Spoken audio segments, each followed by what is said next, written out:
Conspirinormal podcast proudly presents the Strange Realities Conference. Strange Realities. Come join us for one day of presentations on the paranormal with live music at night featuring Tim Binnall, the rise and fall of the flat earth theory, Joshua Cutchin, alien hybrid lore, Joe Damari, pushing the limits of reality, Guy Malone, Roswell 1947, what really happened, Timothy Renner, Pennsylvania Wildman, and added to the lineup, Mark Anthony Wyatt, Cornish legends and UFO sightings, Zach Hunt, a presentation of his book Unraptured, followed by a live recording of the Conspirinormal podcast. More speakers and music acts to be announced. October 19, 2019, SIR Nashville. Tickets and info at www.strangerealitiesconference.com. $40 at the door, $30 pre-sale.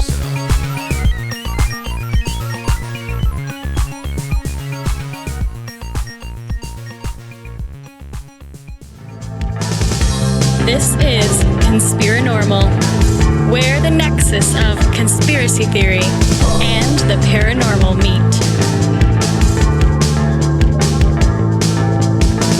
And now, we join the show already in progress with your hosts, Adam and Seraphiel. We are back on Conspirinormal. Yeah. And we know we promised everybody sex magic, but that didn't happen tonight. Well, that's sex magic and sex. That's the way it sort of works out, right? Yeah, that is. I promised you that. Didn't always happen. So what we're going to do tonight, guys, on this episode is we are going to talk to some of the guests that we're going to have individually at the Strange Realities Conference 2019 here in Nashville, Tennessee on October 19th. Hey. And first of all, we have the very mysterious Joshua Cutchin. Welcome, Josh. Yeah, I don't know how mysterious, but yeah, I'll be there. So, welcome back, by the way, to the show. It's been a little bit. Always a pleasure. Yeah, this is one of those shows where it's like this and Radio Mysterioso, and when Tim was still doing his podcast regularly, I'll try to make time for folks like y'all. So yeah. Where it goes, I've been trying to make time for that, but with the twins, it's been a little bit dicey from time to time. So yeah, I understand. Interesting navigating all that. Yeah, it's been an experience. For you, I'm sure. Doing all these things like music and being a father, and then being the expert in the paranormal field as well. And you're still working on the book, I assume, or rather, it's books now, right? For you and Tim. I have a lot of balls in the air right now. Yeah, so it's trying to navigate. We're coming up on Oktoberfest season, which is actually, I guess it's September now, so we're in the middle of Oktoberfest season. So trying to navigate that. I always talk about Oktoberfest season and Mardi Gras season being the two seasons where the tuba player is most active. So Right. between that and continuing to between doing that and working on the new book with Tim, new books, as you said, with Tim, it's been sort of a constant stream of my hair being on fire. But I'm very pleased to say that Tim and I both are really committed to getting this first volume out before the end of the year, and there's some stuff in there that just continually blows my hair off. I feel kind of bad because we've been talking about this book for a while, or these books for a while, and it's still not out there, but I think that it's going to be worth the wait, and it's part of the reason that it's not out there right now is because we keep on getting more and more information, more and more leads to really talk about how there's a lot more strangeness around Bigfoot than a lot of people who are in the flesh and blood camp want to allude to. Yeah. Which is what your joint presentation is going to be around this book. Right. Yes. Yeah. So it's going to be a joint presentation on where the footprints end. I'm specifically going to be talking about my sort of Wilderness Geist theory, which is going to be a chapter in the book as well, about how a lot of Bigfoot activity mimics not only specifically ghost phenomena, but also in particular poltergeist phenomena. and how a lot of the things that you associate with poltergeist phenomena, those things have been adopted by the Bigfoot community. Stuff like tapping on windows, rapping on walls, tapping on roofs, running along roofs, strange smells, strange voices. It seems as though there might be multiple things at play, which is, sort of in line with my MO of the way that these things tend to unfold. And Tim's portion, and I don't want to speak, I don't want to speak for him necessarily, but if it's anything like the other presentations that we've done together, because this will be our third. This will be our third joint presentation.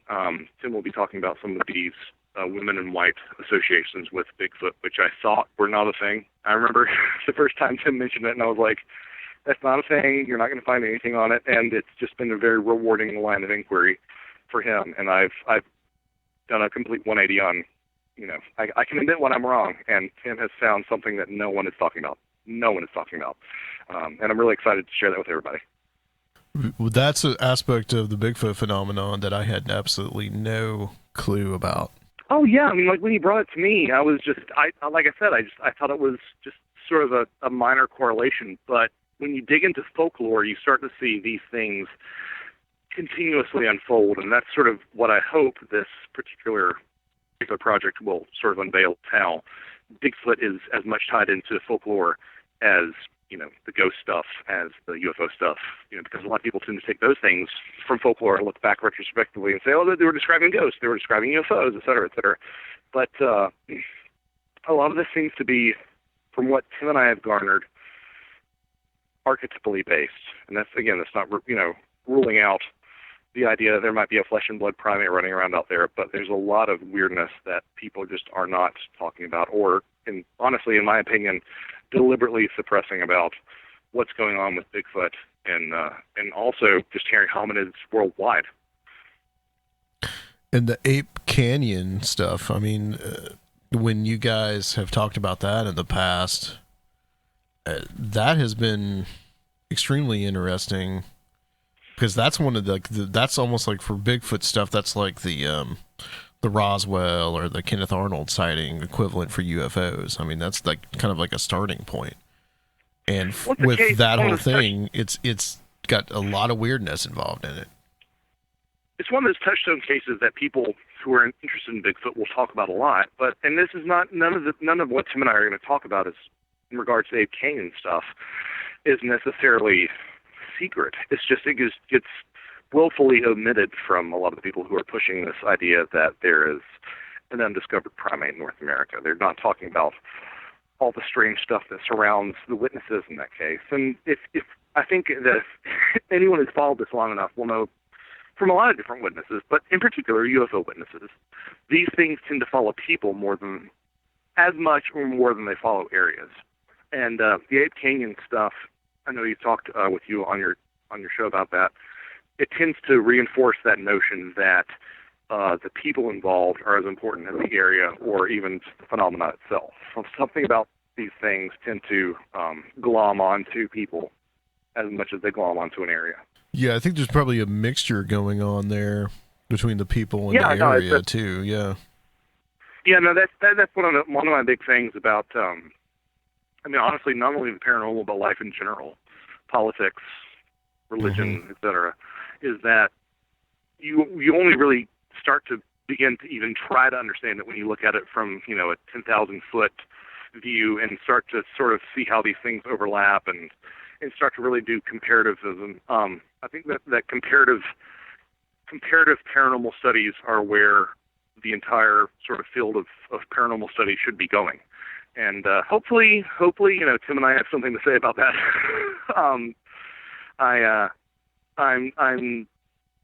I've written, so this will be my fourth book, and this is fourth book. I've had 2 essays in different collections regarding Bigfoot and UFOs, but honestly, and this is not me just sort of hyping it, I feel like this one is capital I important more than any of my other stuff is. Mm-hmm. I have that real sense, and I feel like the tenor of the dialogue has become more receptive in the past, honestly, 2 years. 8 months, it's really ramping up to people being more accepting of this idea that Bigfoot might be weirder than just a giant monkey. I think it's really going to change the game. I think it's going to change the paradigm for a lot of people. I hope. Well, that's the hope of every author, right? The thing is that you guys have already gotten a lot of flack, and you even before you had released a single word, you guys already got a lot of flack about this the book that you're writing. There are people already criticizing it. Yeah, I mean there are some members of the old guard who before we had even before even our chapters had been completed, because they're just now sort of starting to round the corner on that, have started some pushback on, sources, which some of those were, it's like anything else. Some of those are going to be really well-founded criticisms, and some of those are going to be people who are pushing back against something that they've already made of their mind to be quote-unquote true. But, I am, yeah, go ahead.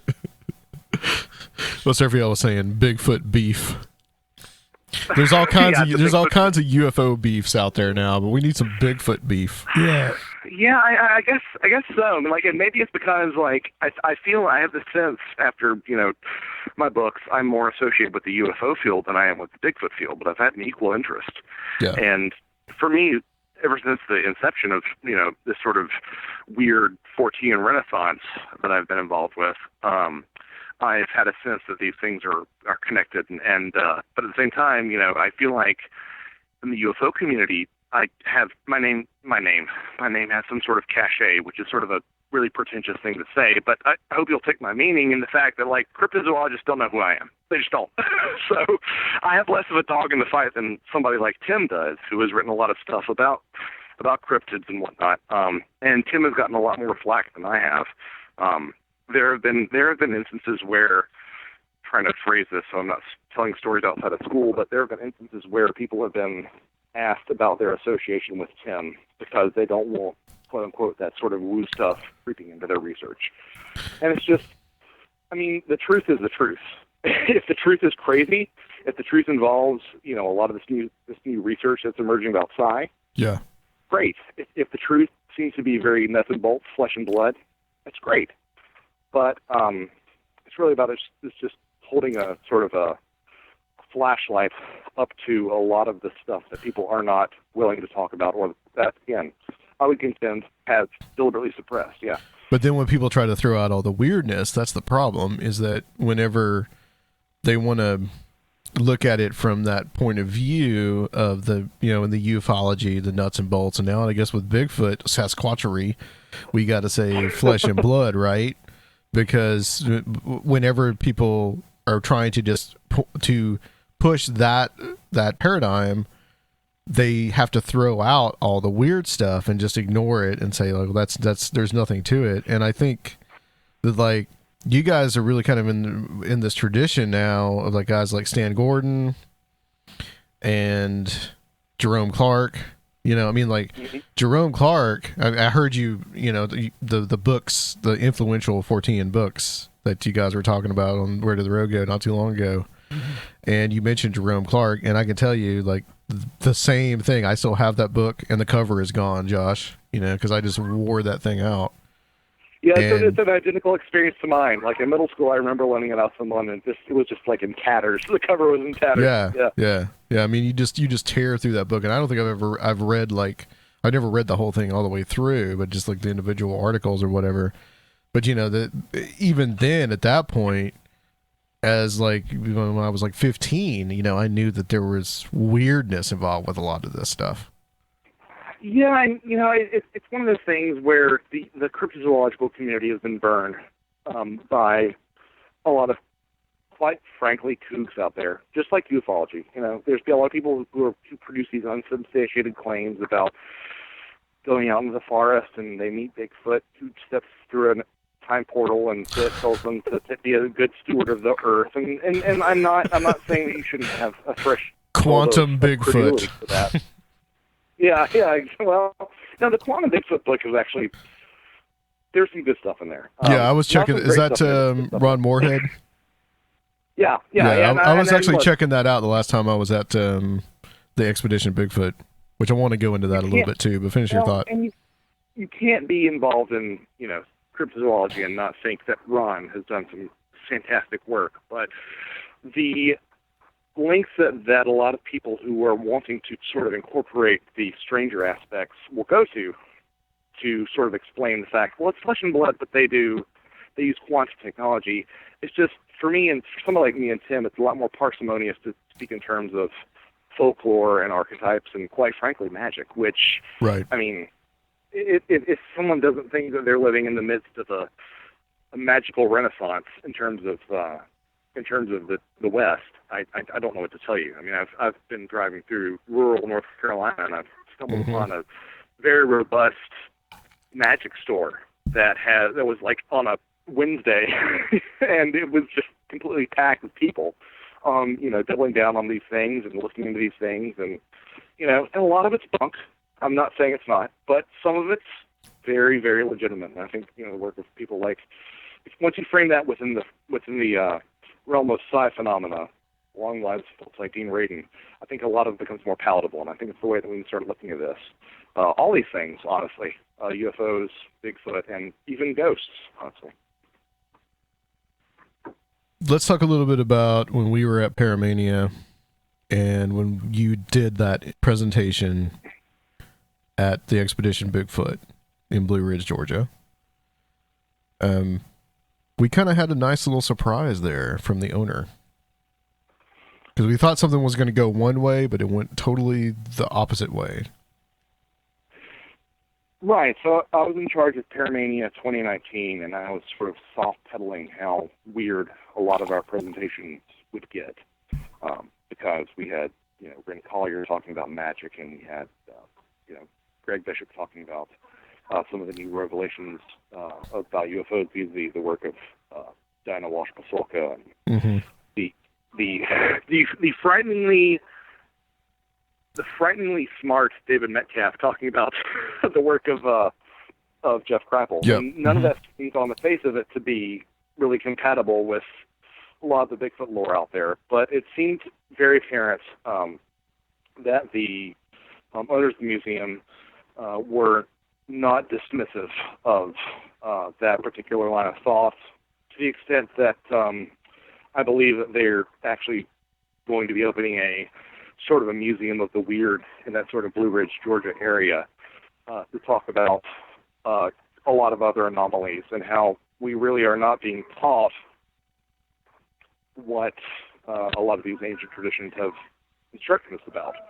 And this isn't to say that, all interpretations of the world and reality are real, but the fact that we have gone so far in the direction of scientism that we've ignored some of this other stuff at our peril. And I feel like that's sort of where the tide culturally is going in a lot of ways. I mean, one of my favorite phrases that I've employed is that for centuries we waited, rightfully so, for science, for religion to catch up to science. And now I feel like we're on the other end of it, where we were waiting for science to catch up to spirituality. I think neither of those is functional completely without the other. And there are some things in this world that are just not explicable by the current scientific method.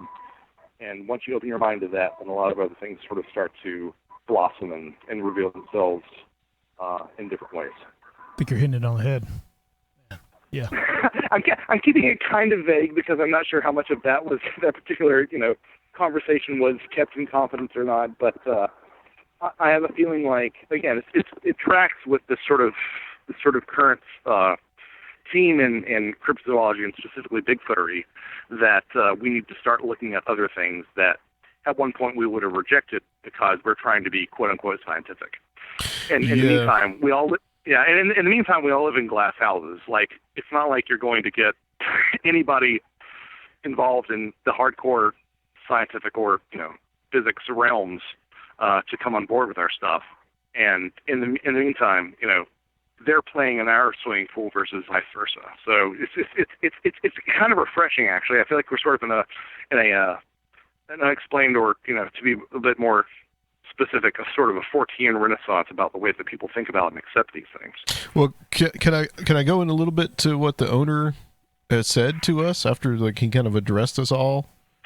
Is that? Yeah. You can. I'm gonna sort of play it a little bit close to my vest because I have a working relationship with him. So yeah.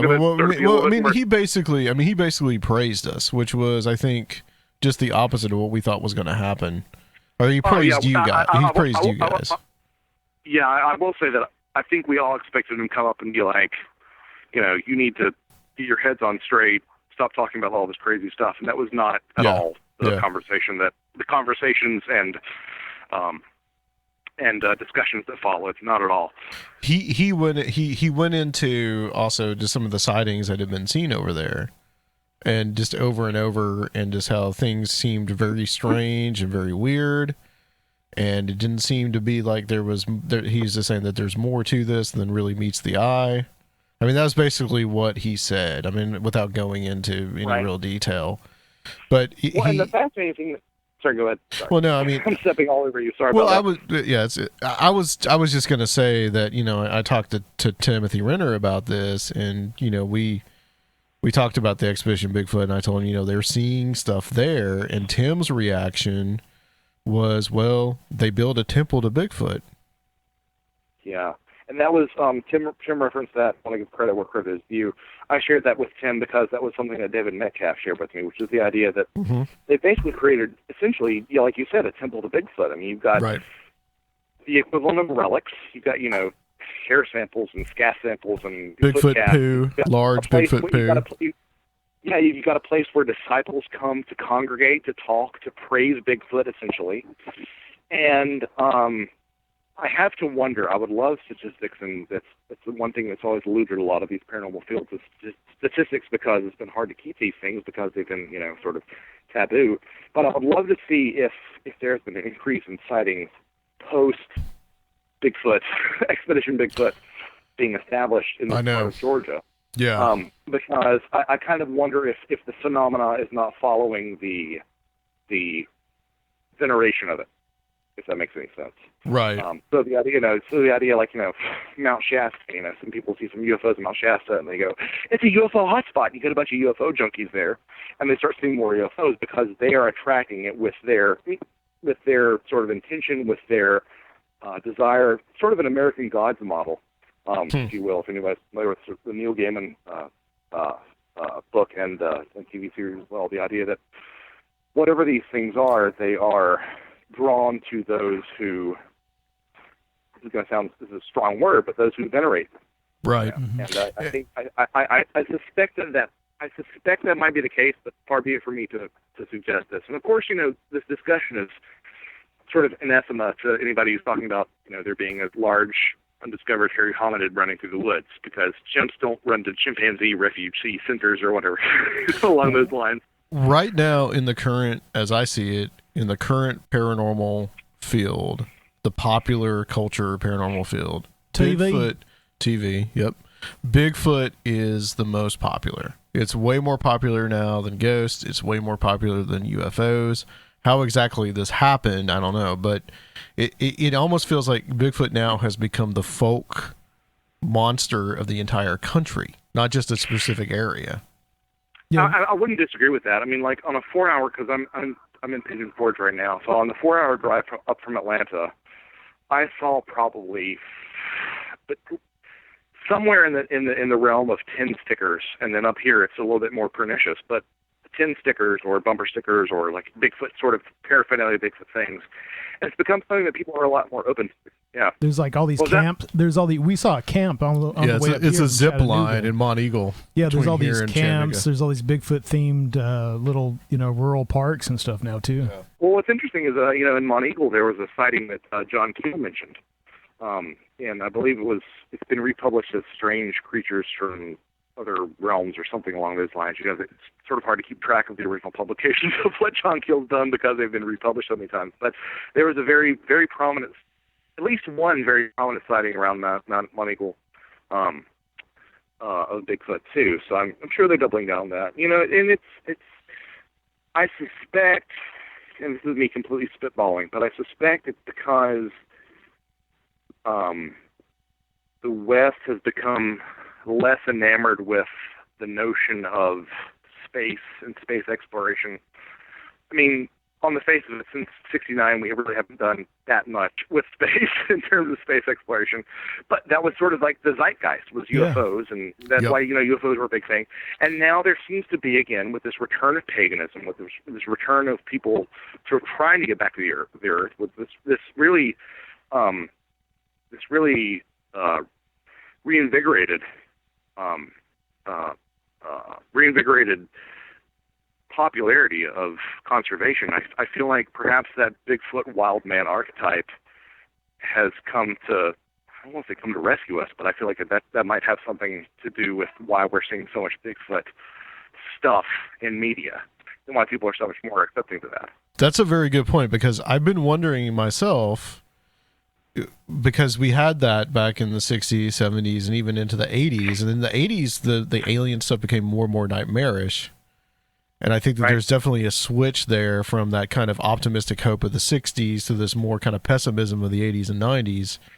But I've been wondering, since that's not as big a thing anymore, what will the phenomenon take its form as next? And I think you might hit the nail on the head that now Bigfoot might be what the phenomenon is manifesting itself as. And it's interesting to track, and Tim and I talk about this a little bit in the book, but like you can track the sort of variations, the sort of evolution of the UFO phenomena from strange lights in the sky to airships to, things. It always seems one step ahead of where technology is. And Tim had the very astute point of the fact that at one point these were omniscient sort of fairy folk in the forest, large hairy fairy folk in the forest, and they became sort of people who were hairy but still used human implements like rifles and farming implements, which is something that Tim talks about in his historical Bigfoot books. And now, we're at this point where we are, supposedly masters of all that we see in the wilderness, and they're just apes. So it's almost like UFO technology goes on a spectrum from primitive to more advanced as we continue, and Bigfoot goes from more advanced to less advanced, the more we seem to have some sort of perception of being masters of the environment. As you guys are changing, are helping to change this paradigm right now, do you think maybe in the future that like a Dr. Edgar Mitchell type of study could happen for the Bigfoot phenomenon? I think so. I mean, you say that we're changing it, and I don't think that anything is going to change from what I ever say. I don't do this for at least anybody trying to change it. I think that it's going to suffer the same roadblocks that ufology has suffered. It's going to get really bogged down in scientism. I have a very close friend, very, very close friend, who works at JPL, and every time I talk to him about UFOs, he starts talking about spaceships and stuff, and then I'm like, I don't think that's what's going on. I think you need to look at magic. I think you need to look at folklore. I think you need to look at pagan studies, and he shuts down. And I think that Bigfootery has reached that sort of thing. I mean, if you look at the initial sort of Ray Wallace, the modern phenomena of Bigfoot study happened at a delayed. It hasn't been taken as seriously as long as UFOs have. Seriously, in air quotes, But I suspect that a lot of these different phenomena reach a point where they are introduced into the zeitgeist, because obviously UFO lore and Bigfoot lore go back millennia, but they're introduced into the cultural zeitgeist, and they are taken quasi-seriously, and they reach this critical mass of being taken seriously from a material standpoint, and they sort of die down in terms of the way that they're taken seriously. And I think that you can kind of see that sort of thing with Bigfootery. I don't think that ufology or cryptozoology are going to get any further unless they start embracing what I genuinely perceive, alluded to this earlier, as sort of the frontiers, the bleeding edge of science, that sort of psi phenomena, which at this point for me personally, reviewing literature is unambiguous. And because it's unambiguous, and because psi phenomena and all those sort of extrasensory aspects seem to be almost all but proven in laboratory settings, I think you have to reevaluate the way that you look at these things from a materials perspective. So I think that, is there going to be an Edgar Mitchell of Bigfoot? I don't know. How many? It's also one of those things that, how many people how many credible people have to come forward with any of this stuff? Right. You've had plenty of credible people with, UFO sightings, plenty of credible people, forest rangers, park rangers. I mean, I'm sitting here looking right now at the at the Great Smoky National Forest, and if you can stand here and tell me that there isn't a possibility of something going on right here, I'm just going to say that I just feel like it's these people, a lot of people in cities or a lot of people in, very, I'm not being, negative towards urban populations, but I feel like they don't have a real grasp for how weird and big and just wild the world still is, Yeah, and I mean, what you're looking at right now, the Great Smoky Mountains, you know how many people have disappeared there? I mean, it's like a ridiculous number. I mean, we've done shows about it. Well, let's, before we let you go, because we're running out of time, let's talk a little bit about what you individually are.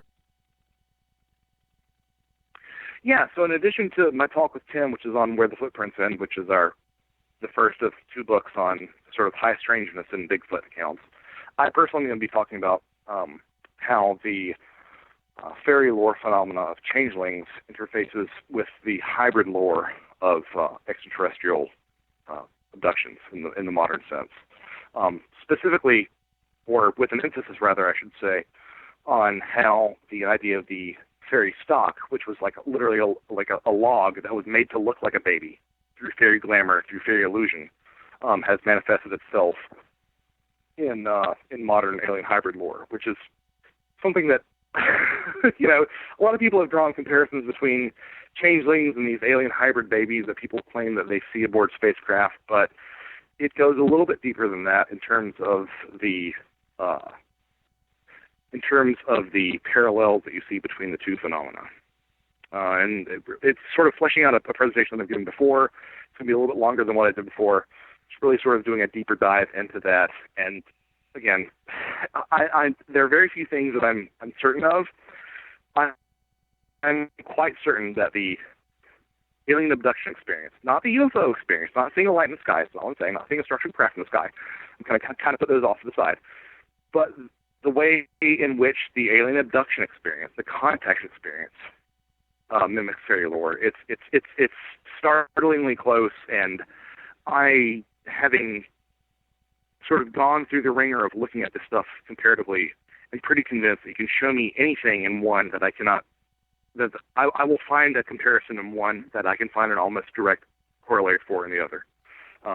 So that's sort of really sort of digging into that, because if you ask me, into my head, do I think that they're actual alien hybrids? No. Do I believe these people are having actual experiences? 100%.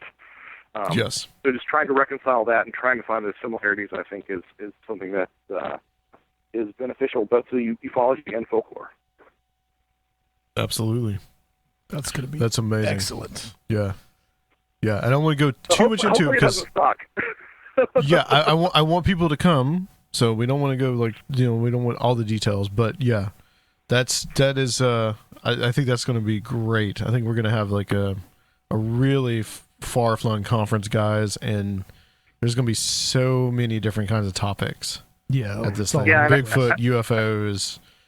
I mean, Flat ghosts. Earth. We get flat Earth. We're going to talk to Tim Binnall here next about that. But yeah, there's going to be a lot of different things that we're going to talk about at this conference. Are you going to incorporate the tuba? Oh man, you got to bring the tuba, Josh. How much you gonna pay me? We can see that's if what I do for money, man. Yeah, absolutely. We can maybe see if Joe can find some ghosts in your tuba. He's pretty good at that. I bet SAR probably has a tuba. You laugh, but I'm going to be probably coming up to Nashville straight after a gig, so I might have the tuba in the trunk. Hey, if you need to make a couple bucks too, you can just chill on Broadway. There's a non-zero chance the tuba will be involved at some point. Excellent, Josh. Where can people find you, get in touch with you, and what I guess what's next for Joshua Cutchin? Well, you can find me in Nashville in October 19th. Let's grab a beer, everybody. But until then, you can find me at joshuacutchin.com. My books are available on Amazon and Barnes & Noble.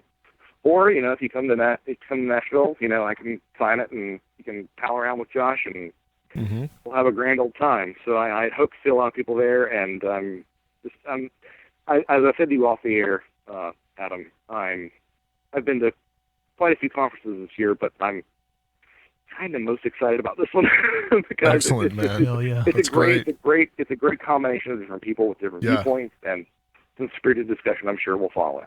Well, you were the first person I asked. You were really the first person. I really appreciate it. I'm glad it worked out because it was sort of dicey there for a minute, but it's gonna be great. Yeah. All right. Cool. Well, let's. Thanks a lot. Yeah, thank you, Josh. Stay on the line for us. We're going to go on to the next segment, guys, and we will be right back on the show. Talk more about the Strange Realities Conference 2019.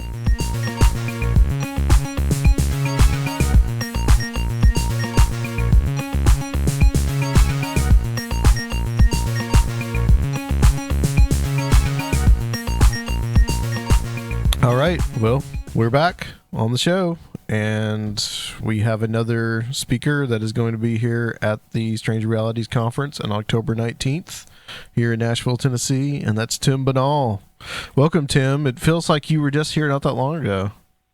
That's because I was here just not that long ago. How you doing, guys? Thanks for having me back. I'm looking forward to it. Really looking forward to the big event in October. Yeah, man. Everything I hear about people who have seen you give this presentation, they love it, and they're saying that it's the best of all these places they've gone to, these events they've gone to. Yep. Well, I appreciate that. I've only done it like twice, so it's not like it's some, but I will say this: when I do the presentation at Strange Realities Conference, it's going to be the best one of the three. It's the third time I've done it. It'll be the best one. Hell yeah. Because I have been saying to Adam when he wanted to book this show tonight, kind of at the last minute, I was like, well, this actually really works out. You're not inconveniencing me because I've been knee-deep, neck-deep in flat earthery for the whole holiday weekend. Here it is the Tuesday after Columbus Day. So getting ready for this presentation and doing just dive. I don't know, kind of like, I'm not a flat earther. I don't want anyone to fucking ever think that. So I'm already concerned, like, people are going to look at the thing and be like, what the fuck? Because they said that in Baltimore. They were like, I thought you were going to talk about, I thought you were going to be all about the flat earth, but it wasn't really, it was actually like about the flat earth movement. I was like, yeah. So that's what I'll be talking about at the Strange Realities Conference, and so I've wanted to know more. I was like, well, if the one in Baltimore was kind of a lark, and I revived the conference. I had done it like a year prior in Canada at Paul Kimball's event, Esotericon. So then I revived it for the Baltimore thing, and then when we were talking about having me down to Nashville for the thing, and I knew that I had the set already prepared and everything, and it was like, well, I want to put a fresh coat of paint on this and really dug into it. So it's going to be great. I've learned a lot more information about the history of how the Flat Earth movement started, and a ton more about the current state of the Flat Earth theory community. And to sort of get across the breadth of what I'm talking about here. When I say I've learned more about the origins of this flat Earth theory movement go all the way back to the 1830s. So we're talking like 117 years before Roswell. That's how far back it goes, before any of this UFO stuff, before any of the Bigfoot stuff. they were kicking around the flat Earth movement in the form that it is today. So it's kind of like crazy. The parallels, the things you see that were going on in the halls and the lecture circuit of England in the 1830s, 40s, 50s, 60s, talking about people going around talking about the flat Earth in the same way we'll all be getting together in Nashville to talk about our crazy theories and stuff. So it's unbelievable, the similarities. Yeah, just people getting together, these conferences and stuff. So this does not, the flat Earth stuff does not start with Columbus. Then I guess people denying that the world was around. So it's a little bit of a later development. No, yeah, that's one of the biggest misconceptions about all this is that apparently that was there's quite a backstory to that, but that's not it wasn't the case. People didn't think that the Earth was flat. Columbus had that had nothing to do with what Columbus was doing, nor did it, when Columbus discovered America, did it have any, no one thought to themselves, oh, okay, I guess the world isn't flat. That wasn't even an idea. Everybody assumed the world was round. So the background to that is that the idea that got introduced sort of at the time was that Columbus represented a change from the Dark Ages to the Enlightenment. And it was supposed to be a critique of the people before the Enlightenment. They believed crazy superstitious thoughts and dark ideas, and they believed in backward ideas like that the Earth was flat. But we're enlightened, and he was part of the ushering in of this Enlightenment. But it's all bullshit. It's all it was propagated at the time, by people of that era to make themselves of later era, I think. Right. I may have boxed the timeline a bit there, but essentially that's kind of the idea. You get where I'm coming from? Yeah. So, he was sort of an allegory for that dark time, but really that wasn't the case at all, And why they were trying to paint this picture of that and all that, it's complicated. It's at the core of a lot of this, it's sort of a religion and science positioned as opposing forces, but not really. This is how deep. I feel like I'm some stoned college dude, on a couch trying to explain all this to you. But yeah, these two forces are depicted in opposition by the scientific community as a way of breaking out as their own thing away from the church. So they were oh, the church is all about, following stuff by the letter and everything. They, the flat Earth is they're all about it. They think, the Earth is only this many years old and stuff, And this is way, way back when science was literally first starting as an independent thing. You know what I mean? Yeah, this is the whole idea of the Earth being 6,000 years old, I think. You kind of young Earth creationism. Is this all more of a recent Protestant development, it seems like? Well, what I'm talking about now? Yeah. Or the flat Earth, the recent flat Earth. There's a lot of elements recent flat in Earth. it. Yeah, there are a lot of elements. I found that I was very surprised to find that. I kind of thought that that people had moved on from that, but even now, there's two factions. There's the people that think that it's a scientific issue, for lack of a better term. Right. And there are those that think quote unquote. Yeah. Right. And there are those that are just super hardcore, Bible literalists who are flat no, Earth it says the Earth is flat. Yeah. Right. Exactly. Well, there seems to be in this modern flat Earth movement, and I guess that it has a lot to do with the, the old time flat Earth movement, for lack of a better term. A lot of people that they seem to want to be able to justify some of their belief system using flat Earth, as this, in other words, to say this goes along with the idea of the young Earth creationism of being about 6,000 years old, and it totally jives with the Bible, even though there's a lot of scholars and religious scholars that say that it actually doesn't. But they wanted everything to jibe just completely with the Bible. And I noticed a lot of people posting on some of these flat Earth forums, and when it was really big, 2 or 3 years ago, a lot of people would say I have really found renewed faith because of the flat Earth. And it gives people this purpose. And there's been a lot of evangelical Christian, fundamentalist Christian researchers that have really pushed the flat Earth stuff. Rob Skiba is one that comes to mind. I don't know if he came up in your research. But yeah. I know the name, but I haven't really looked at his stuff. But yeah, I've seen, really I said, there's some different factions who are hey, this is too religious, and others who are you're not, you're in league with the science, There's an anti-science, this is less now, more in the sort of, nascent era that I'm talking about, it was kind of like they tried. There were people, not necessarily flat Earth people, but definitely some flat Earth people. It's people in that time period who were like tried to, we're talking like the mid 1800s or whatever, who tried to,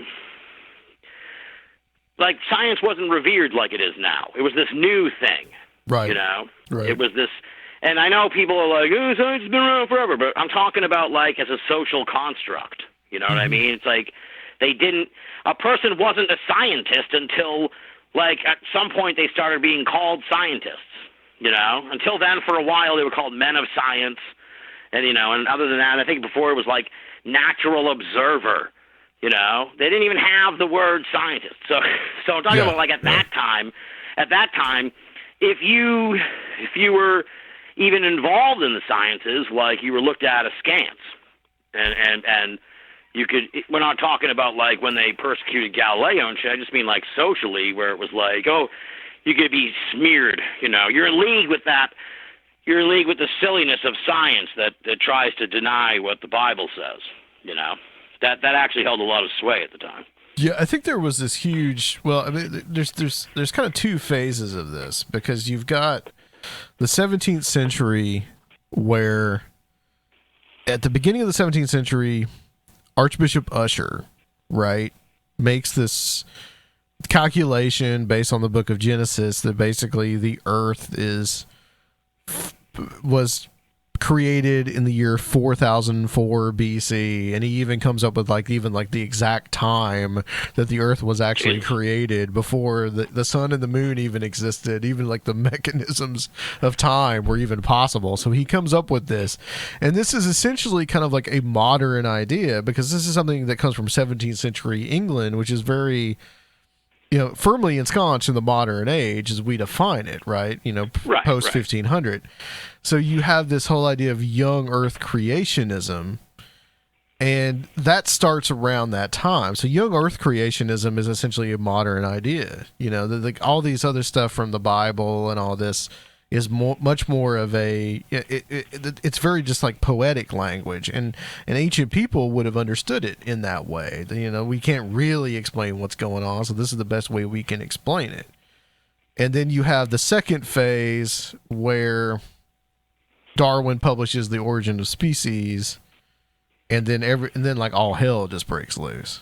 Right. So this whole idea of like we have the alternate theory of this young earth creationism, and then somehow along the line this flat earth stuff gets in there too. And this is, I think, much more of a recent development where that has almost been used as this justification for the young earth creationism as well. I mean, it's strange how people think about all this.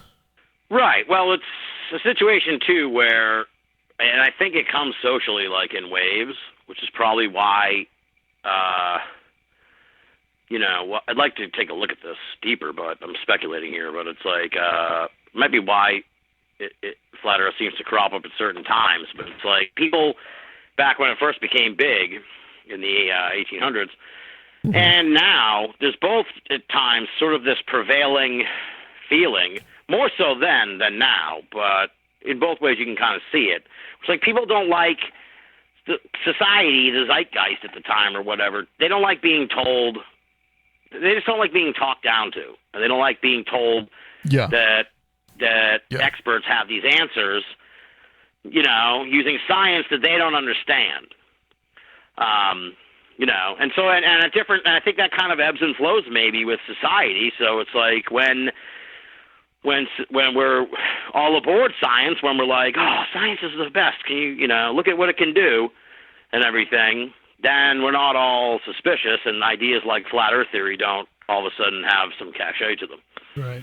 Because you're talking about the Industrial Revolution and now this technological revolution, both of which have been, shattering to societies in a lot of ways. Oh, yeah, absolutely. Right, for sure. People are, and that disrupts people's lives. They lose jobs and everything, and the whole economy changes, and then that causes all kinds of angst in society and everything. So we're still trying to get through that change. Well, there's this a lot of people like what they want to do is they want to turn back the clock because they feel like it really makes their lives more simple to think that we live under some kind of dome or this firmament idea that's described in the Bible, that we don't have to, things don't have to be as complex. And I really think that when you're thinking about this idea that we are on this arm of the Milky Way galaxy and in this one galaxy amongst many galaxies and the vastness of space, that's just too much, I think, for a lot of people to really handle. Just to think about it. I mean, you don't normally think about that kind of thing, but when people really start to think about it, I think it can really make you feel insignificant. So this idea that we are living in this dome or whatever that's created by this God that is close by I think it makes people feel more significant. Right, yeah, because then we're chosen. We're like the chosen. We're a special creation or something. Yeah. I can't speak to what these people believe or why they believe it, but Right. I will say that I'm on a mission to find out. So, because to me, like the question you're kind of asking is something that I've been really wondering over the last, I really got back into this, kind of as summer wound down, I knew this event was coming up in Nashville. I was like, well, let me look at this again. And then I sort of, it kind of caught me. There's a fantastic book called Flat Earth, The History of an Infamous Idea by Christine Garwood. That is, I had done all my own original research for the previous speaking engagements, and I had seen this book, but I just never had the time. It's like 500 pages. I never had the time. And all of a sudden the event would creep up on me and everything. So, and then I would get out of the event and I'd be like, I don't want to think about the flat Earth anymore, dude. So, yeah, it will start getting to you after a while. Yeah, for sure. That's how I felt like today when I first started work after the break, and I'd been I had flat Earth all in my headspace for 2 days, 3 days. But I got the book this weekend. That's the kind of the point. That's kind of how I've learned all this new information that previously, I couldn't find anywhere online. So it's an excellent book. It's maybe a decade old, but it has the whole history of how it rose up in England. A lot of the stuff I'm telling you now. It's an excellent book. I forget how I got onto that subject, but what the hell were we talking about that led into that? People's belief, it justifying belief. Oh yeah. So that's kind of where I'm at. There's a book. I was reading the book this weekend and sort of preparing for this event in Nashville, and I watched. Have you seen the movie on Netflix, Behind the Curve? No, I have not. I have not seen it. You've got to watch it before I do before the event in Nashville, before the Strange Realities Conference on October 19th. Folks, if you're not going to be there, I'm telling you. I was saying this to Adam before the show came on. If you're thinking to yourself, I'm not sure. Or, we'll see how it goes, or, I'll go to the next one. You got to go to this one. We don't know if there's going to be a next one. We got to get the first one up and running. So don't procrastinate. Don't bucket list it. Just get your tickets now. Come down. It's going to be an amazing time. It's going to be kind of a wild party, I'm afraid. But I'll be on my best behavior. I don't know about the rest of the guys, but it's going to be, it's going to be a weekend to remember. It's going to be or an unforgettable weekend. I don't know which one, but it's going to be great. So, Strange Realities Conference.com, right? .com. Yeah, that's it. StrangeRealitiesConference.com. Yeah. Yeah, and I will reiterate. Yeah, so check out Behind the Curve though, because it's. Oh, go ahead. Well, I'm going to reiterate. It's going to be incredible. Just for the simple fact that you're going to be there, Tim. I mean, that's Tim Binnall in the house. No. But I was talking about this with Cutch the other night because we're excited about the event and everything. And yeah, it's I don't know how much you guys have talked about Paramania on this show or whatever, but it's like these weekend get-togethers are they're like lightning in a bottle, dude. You never know. There's a certain combination of people who may never all be together in Nashville ever again. That to me, that's why when you we're talking about putting this event together, I'm like, I want to be a part of this because. you guys are going to make a go at it, and let's try and make it happen. Well, I'll say this. I was handing out flyers, and someone asked me, "Are you going to be streaming it?" And I have mixed feelings about the streaming thing. I know a lot of conferences do that. I don't think we're going to do that this year, but especially if you're here in Nashville, just come. Yeah, I mean, just come out. It's a Saturday in October. Just come out. It's a fairly inexpensive, and I mean, we're charging $30 to go, pre-sale, $40 at the door.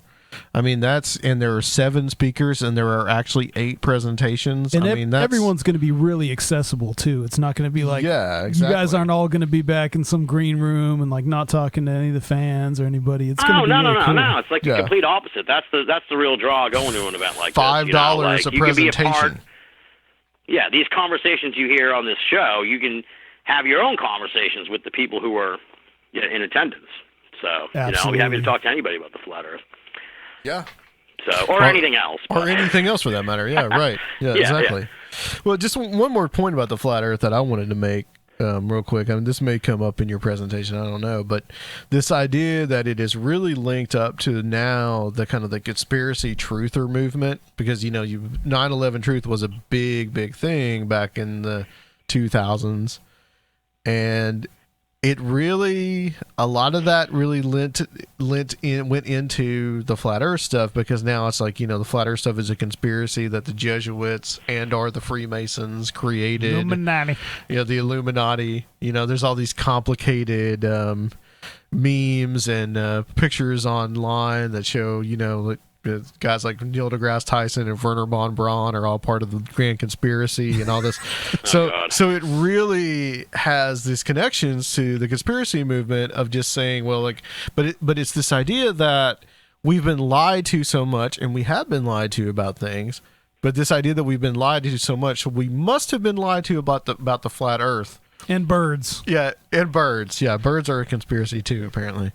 Those are just listening drones. Birds. I think I saw that. Yeah. But just this idea, when you mix in, and this is fairly common too, especially in like the fringe Christian stuff, really mixes in the religion with the conspiracy. Oh yeah, for sure. What I find so endearing about this is like that it predates everything you just mentioned. You know what I mean? We're talking about something that's like 180 something years old. The flat Earth theory as we know it.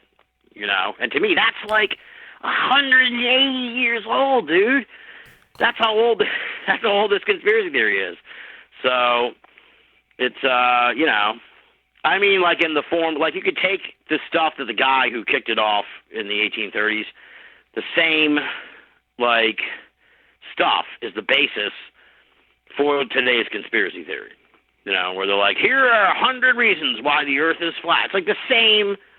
It's what the guy was saying in the halls in the 1830s.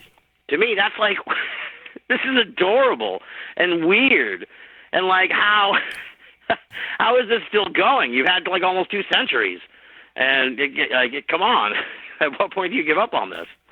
Yeah, and I think you really got involved with the celebrity culture, especially the way that it manifested itself with was it the rapper B.O.B. and Tequila and all this weird Kyrie stuff. Irving, the basketball player.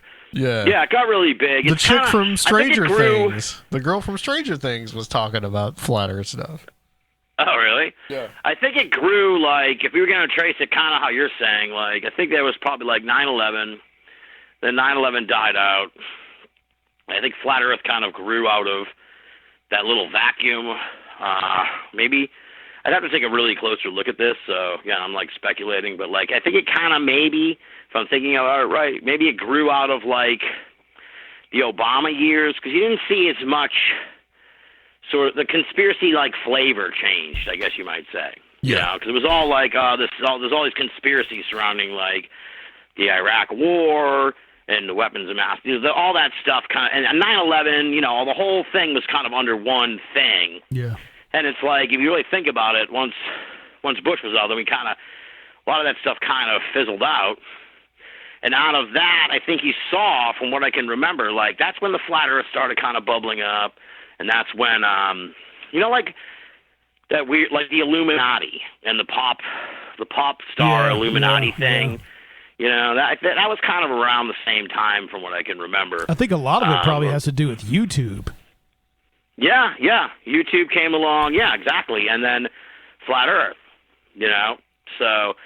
And I think what's happening now, in a sense, is like where that same overlap is like kind of smothering the flat Earth.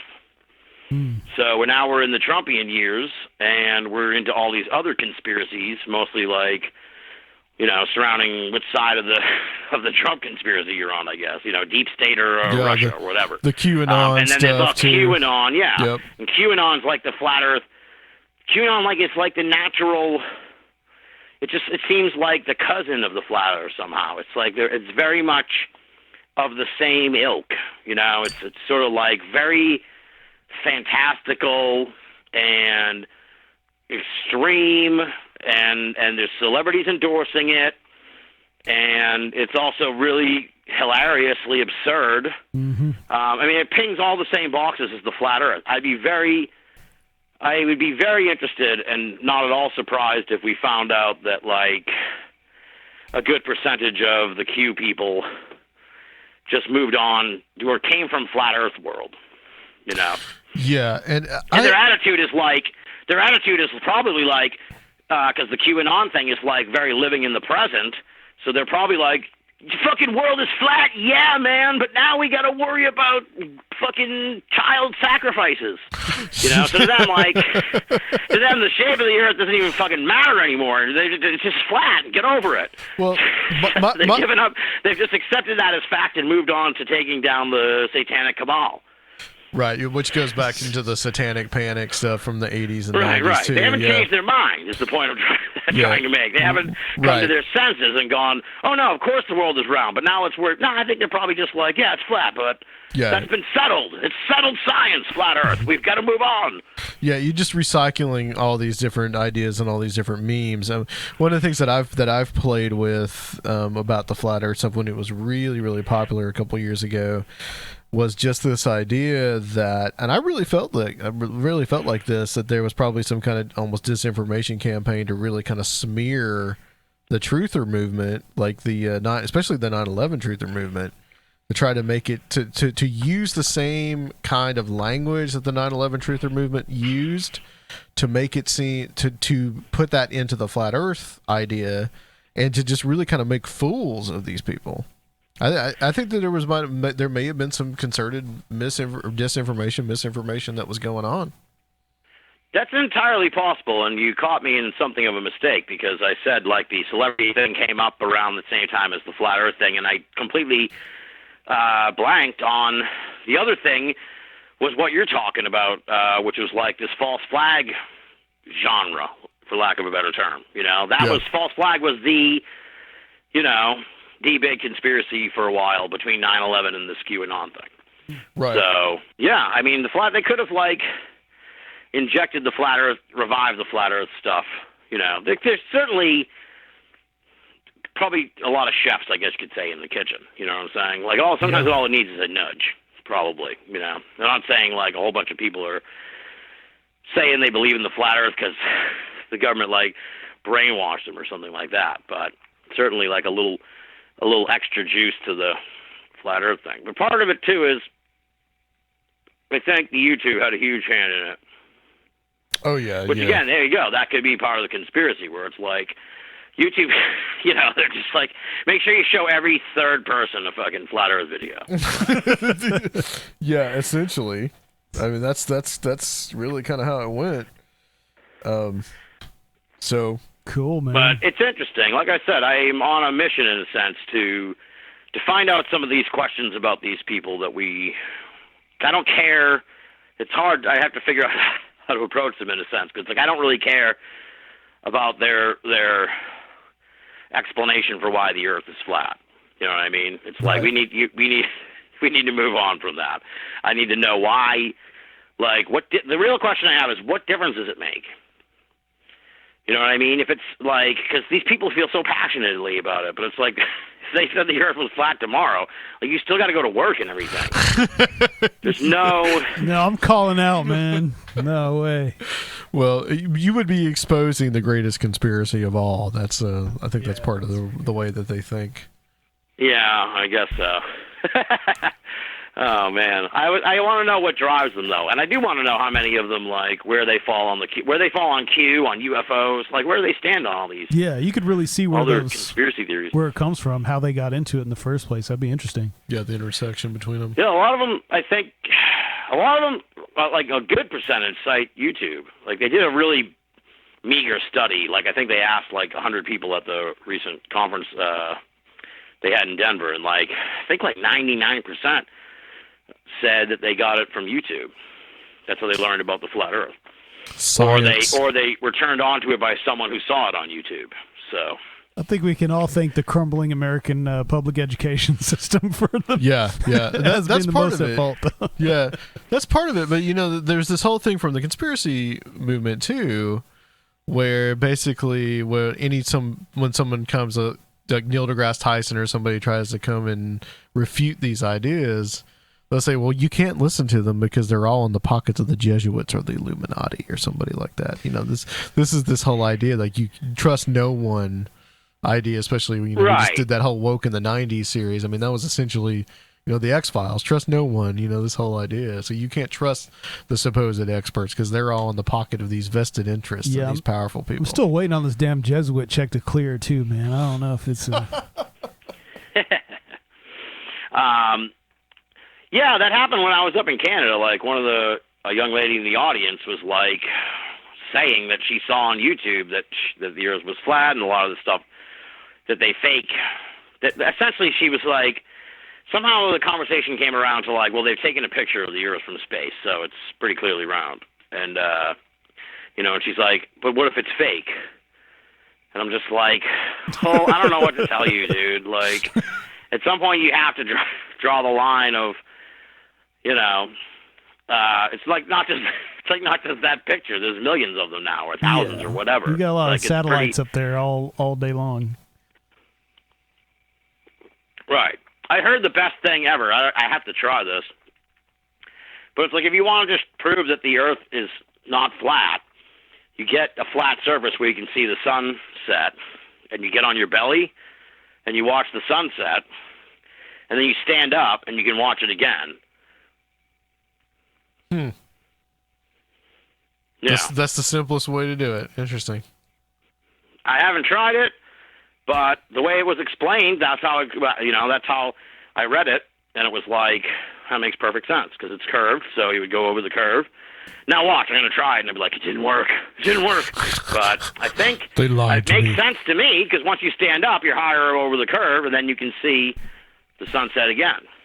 Maybe not in its entirety, but, however long the distance between when you're standing and when your head's on the ground. Yeah, or you can fly or take a boat to Madagascar from the Pacific around Australia, but, whatever. Yeah, it's a lot cheaper just to lie down in my backyard.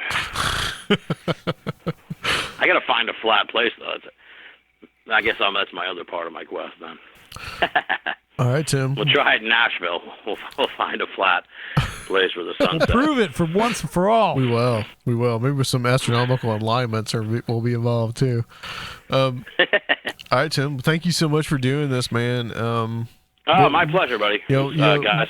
What's next for you, and where are you going to be on October 19th, 2019?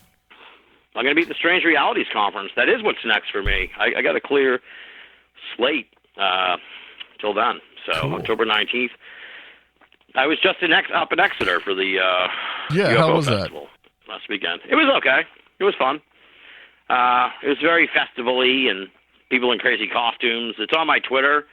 People should follow me on Twitter. That's where you're going to get bite-sized versions of what you've heard this evening. So that's Binnall, twitter.com/BINNALL.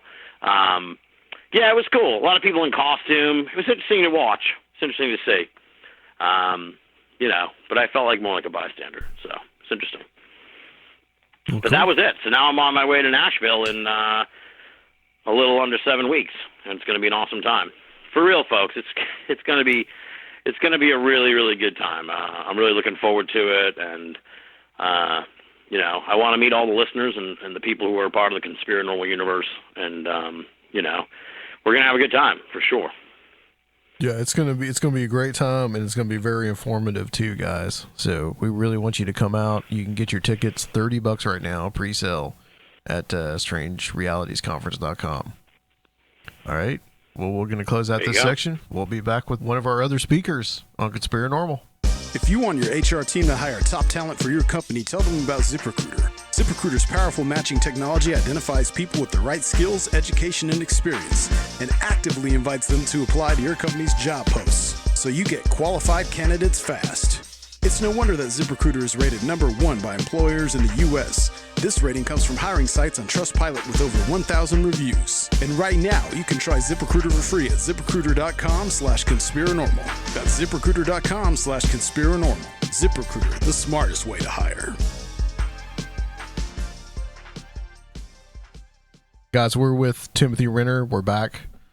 And Tim is going to be with us also at the Strange Realities Conference 2019. So welcome back to Conspirinormal, Tim. Man, it's been so long since I've been on. I know. This all kind of came together last minute today. To get all three of you guys on. We just wanted we were going to do this anyway. So we figured we'd take this opportunity to kind of like just really, since we're not that far away, by the time that this comes out, it's going to be less than 6 weeks until the conference happens on October 19th. So we were going to do these things anyway. So I think that this is just a good way to promote the conference and all that. So we were kind of talking a little bit about your struggles with YouTube when we did our Swapcast not that long ago, back in 2 or 3 weeks ago. Yeah, it was demonetized, overnight. Sometimes when you upload something, and Soraya told me there's a certain algorithm. He said stuff with like cemeteries and death almost always gets demonetized right away. But this in particular, there shouldn't have been anything that would have gone against their standards, other than we suspect possibly Conspirinormal has one half of conspiracy in its name. Yeah. We even spell it different. Right. I know. In fact, people get it wrong most of the time and switch the I with an A, which I guess is like the natural spelling. But since like I really just kind of screwed up on it at the very beginning, I've just kept it with the I. Mm-hmm. But whenever I tag the show, I usually do the alternate spelling. But I was thinking that maybe actually that would actually not get us banned from YouTube. And that's the only thing that when you told me that you were having problems with that video being monetized, that's the only thing that I could think of that would even remotely even cause that. And I actually told you that when we first were recording that show. I was like, I think it might happen. Yeah. Well, I spent, I don't know how long online with someone from YouTube waiting to get, a real human. And I finally did. And I asked them, why monetize? And they said, it could be any number of reasons, from any of the tags to the title to the icon image. It could be anything. And I can't tell you what exactly that is. Mm-hmm. And I said, that's not the least bit helpful. Right. Right. It would be really nice to know what I've done wrong so I don't do it again. And they said, well, we can't tell you that. It's just some things against our standards. So I took it down, re-uploaded it with no title. It just says Strange Familiars episode 111. I think that was the 111. And no description, just says go to strangefamiliars.com or something like that. And as far as I know, last I checked, it was monetized. So it was something in one of the keywords, I'm guessing, for the title. Yeah, I mean, and that goes to show when he told you that he could not tell you, that they don't even know what their algorithm is even doing. Like, that's even more, as an artificial intelligence, that's even more complex for them. Yeah, because you can request a human to look at it. So there's some algorithm flags it to begin with. And then if, like, for my stuff, it'll get flagged. Like, let's say I do a cemetery show, it will get flagged, right? If that's in the title. But then I can always request, like, hey, can somebody, go over this like a real person? And you have to like check a box that's like, guarantee this is, this meets your standards, blah, blah, blah. And most of the time then it gets reapproved for monetization. Well, this time it didn't. They said, no, your video, after someone looked at it or whatever, so some real human looked at it even after the algorithm and decided no. And that's not the person you ever get to talk to. I guess it's sure. Someone else. Sure. Yeah. Arbitrary bullshit. Oh, it really is. And it's their platform. Like this is the thing. This isn't me whining about free speech. It's their platform. I think it's stupid the way they do it, and I wish someone would come along and do YouTube better than YouTube. I don't think it'd be very difficult at this point. But it is their platform. It's owned by Google. They can set their own standards. Nothing I can do about that. But I wish they would be clear about the rules, for one. And, it is what it is. This is what happens when we let corporations be gatekeepers of our culture. Yeah. If corporations are people, why don't they die? Amen. Who said that? I heard that in some band called Albatwitch or something. Brilliant. That's a brilliant line. I originally had it as, if corporations are people, why can't we kill them? And my partner, see, I'm the folk guy. I'm supposed to be like Mr. Mello. The other guy is the black metal guy, right? Right. We combine forces in that band. And he's like, you can't call it that. I'm like, what do you mean I can't call it? Of course we can call it that. He's like, no. I think that's a little too much. I'm like, all right, whatever. I think that it's just crazy how YouTube has been doing this. Recently, and I sent you this article, they actually banned videos of battle bots, people building these little robots that they have them fight each other and stuff. The battle bot show was like a big thing of like 10, 15 years ago on TV. I remember. Yeah. And YouTube actually banned this, or their algorithms banned it, because they said it showed animal cruelty. Maybe it's the AI trying to stick up for its kind. Right. Yeah, right. It's like, you don't hurt us. Yeah, I mean, it's just amazingly amazing, and it's amazingly stupid, and I guess somebody caught that in YouTube, and they decided that they would just go ahead and allow it. But it's so bizarre and so weird how this stuff is, and YouTube I think is like the worst one. I don't think Twitter, Facebook, you hear a lot about them. But YouTube is the one that's like just removing people just kind of left and right. Well, we were just talking to Tim Binnall. He's doing his whole flat Earth thing, and he was talking about how this whole resurgence of flat Earth was popularized pretty much just through YouTube. So maybe it's the fact that YouTube understands how influential they have been in creating entire zeitgeists. So they've got that extra pressure, I guess. Yeah, I suppose so. And I mean, to be fair, they weren't banning the videos. They were just saying I couldn't make any money on them. Yeah, totally. Right. So, which it probably has more to do with what the advertisers want, right. Don't want to be represented by something they think is too fringe or extreme. Exactly. That happened to them. I think they found out, some of their advertisers found out they were putting ads on like, white power videos or something, and freaked out, understandably. And I think a lot of this came partially as a result of that. But if I'm not allowed to monetize, I don't even want to be on YouTube. I only get, it's a few thousand views on there per episode versus, however many times that via every other service. So if I can't monetize, I'm not even going to take the time to load up the videos. Well, what is the number now? What's the magic number now that you have to have subscribers to actually monetize? Because I don't think we're actually we're not even near in the ballpark. We're around about 600 subscribers at this point. Which I was late to the game. So we can see, just to get let down, guys, make sure you go subscribe to Conspirinormal on YouTube. Subscribe. Yeah, right. It's 1,000 subscribers, I believe, and a certain number of watch time, or in our case, listening time in the past month, I think. has 30 days, which you will have. Podcasts have that time because people sit there and listen. You know what I mean? So it's only 1,000. Okay, that's obtainable. Yeah. Oh yeah. Yeah. And then, but then you have 400 something away. You have to be approved for monetization, though. Yeah, and that's then, where we're probably going to encounter something. Yeah, it took me almost a year to get approved of submitting and resubmitting and trying to figure out what I was doing wrong.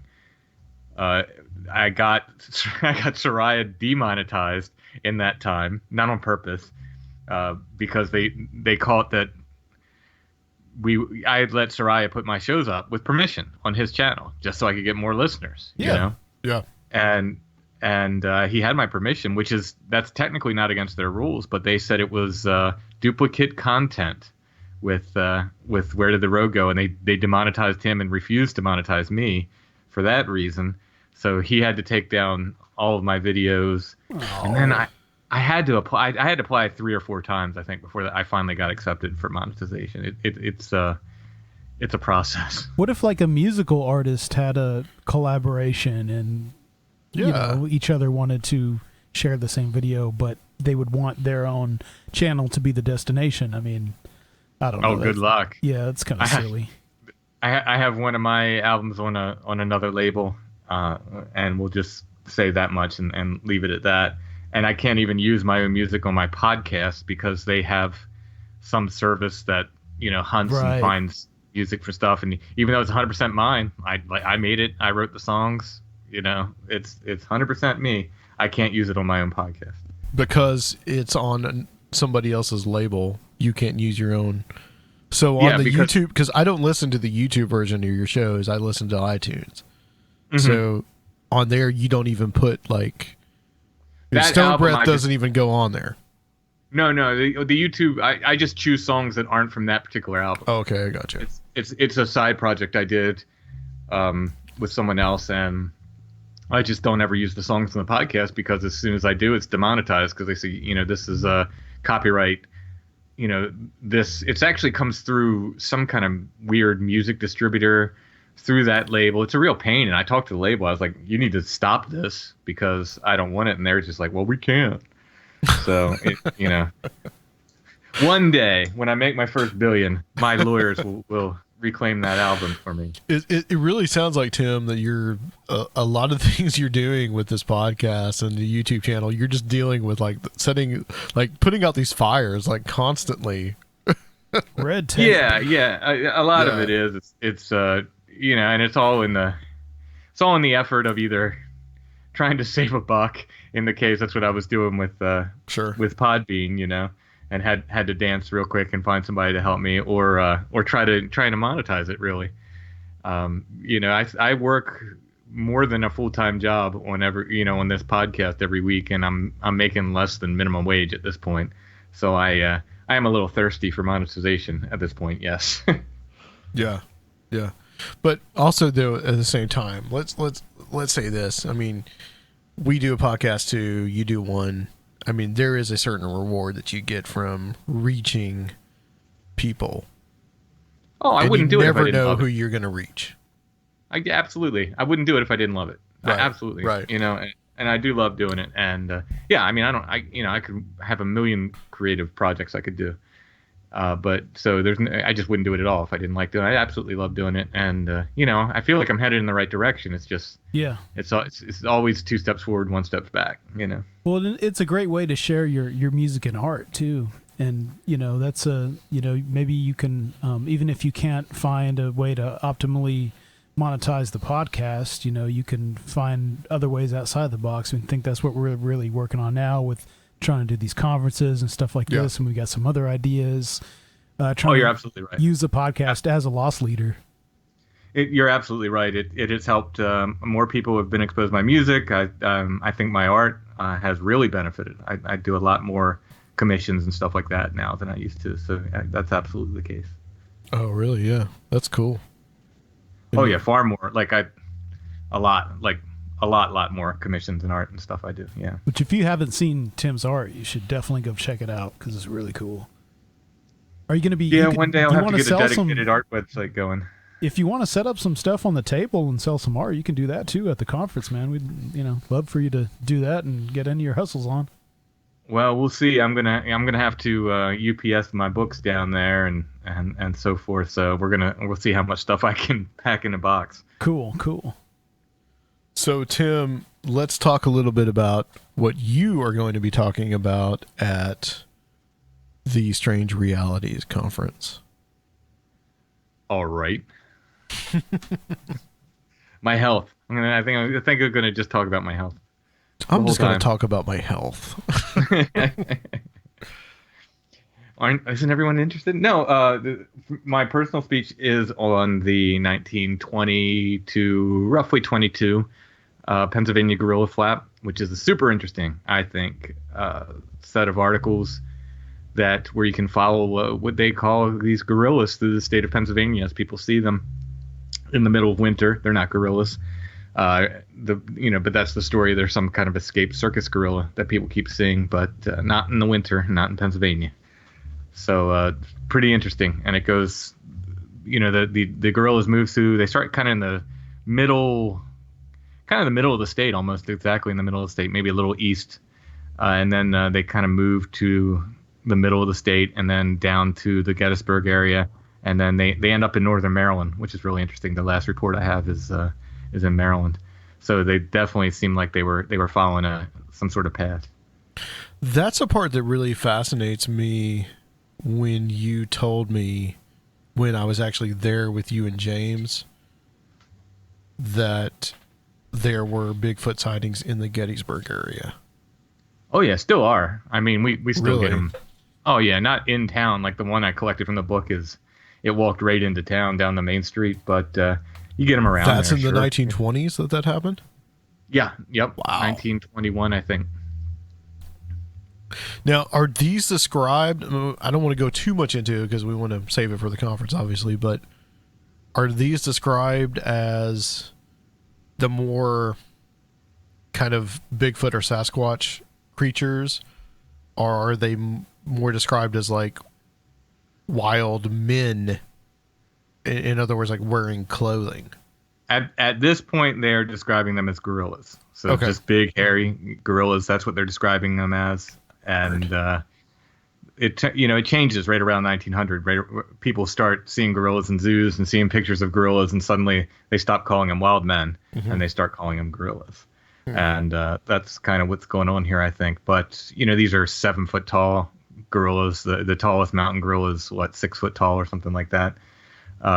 They're absolutely huge. They're living through the winter in Pennsylvania. The mountain gorillas are obviously tropical creatures. It just couldn't happen. It's a very cold winter too. At some point, one of the articles, they said, they had to be dead after that cold snap. There's no way. There's no possible way.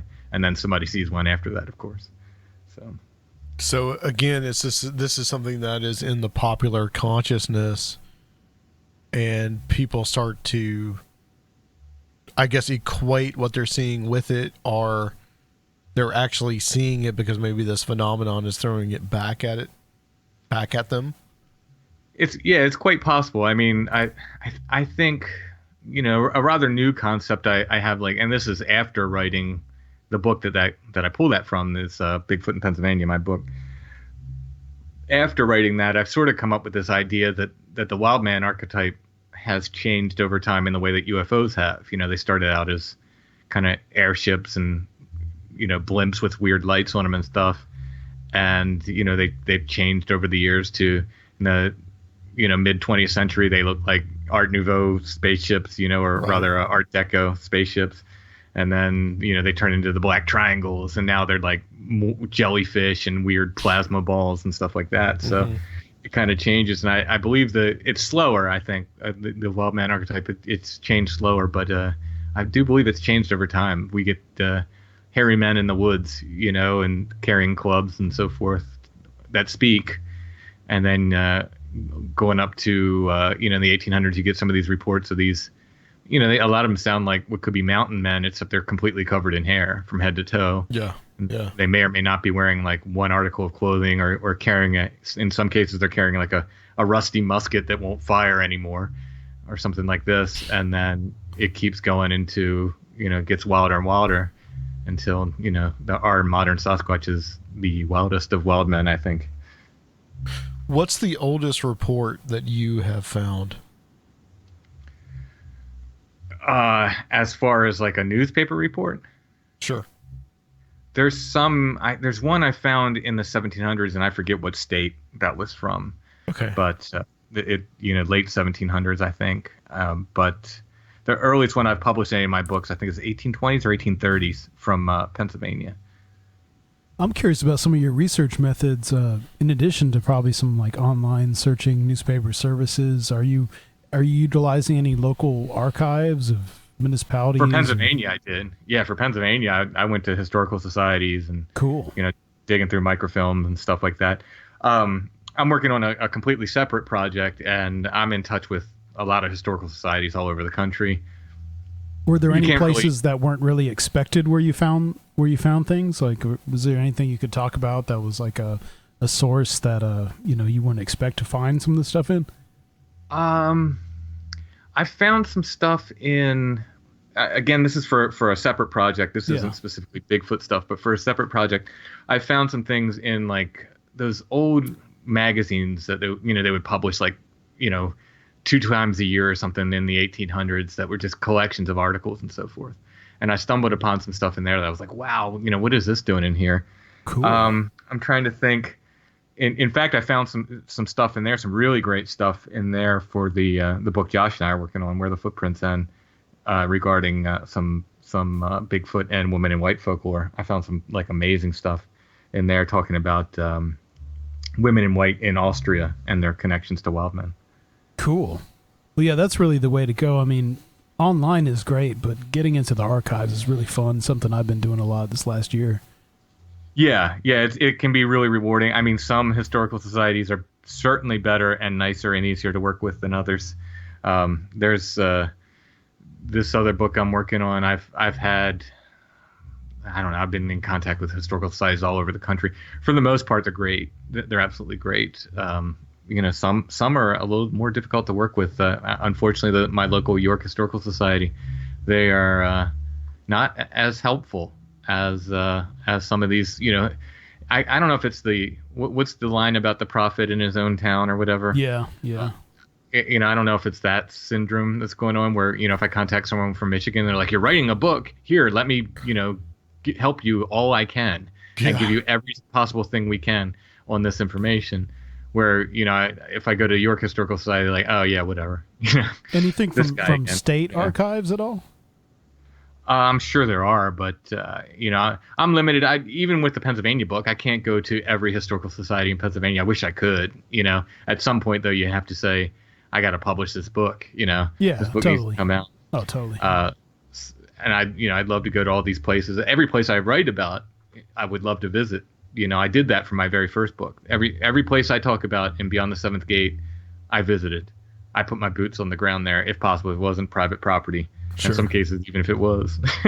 But every place I talk about, I visited in that book because it was within a 3-county area here. But the other places, I just couldn't do that. I wish I could. I would have if I could have, but it's just too much.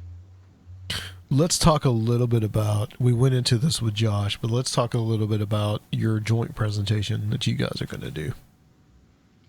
We talked about it last time I was here too. I told you all about the Bigfoot and women in white, which is my section of it.